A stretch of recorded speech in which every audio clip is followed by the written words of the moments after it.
असम में इस साल मैट्रिक की परीक्षा देने जा रहे विद्यार्थियों के लिए सीएम हेमंत विश्व शर्मा ने खास घोषणा की है। जो विद्यार्थी इस साल 10वीं की परीक्षा में बैठेंगे उन्हें सरकार की तरफ से 6 महीने तक 300 रुपए दिए जाएंगे।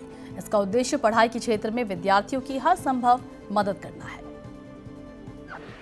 मैट्रिक परीक्षा दियार आगते सब लड़ा छोवालीके अलप अलप मास्टर एटाई चाई दिले भाल हय, तेतिया लड़ा छोवालीए ভাল ৰিজাল্ট কৰিব পাৰে। কিন্তু দুখীয়া মানুহে কেনেকে লৰা ছোৱালীক টিউচন দিব?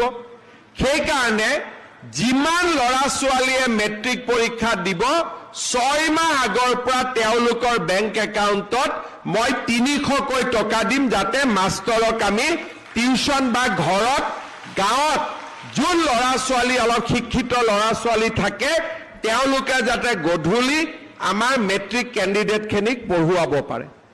এখন গাঁৱত 10 গৰাকী মেট্ৰিক কেণ্ডিডেট আছে, গাঁৱতে এজনী পঢ়া জানা ছোৱালী আছে।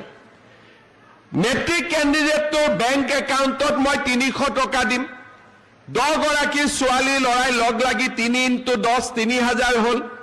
গাঁৱৰ পঢ়া ছোৱালীজনীক পইচাটো দিলে সদায় গধূলি 2 ঘণ্টা সময় ছোৱালীজনীয়ে ল'ৰা ছোৱালীকেইটাক চাই দিলে। মেট্ৰিক পৰীক্ষাটো যেতিয়া আগতকৈ ভাল হ'ব না নাই?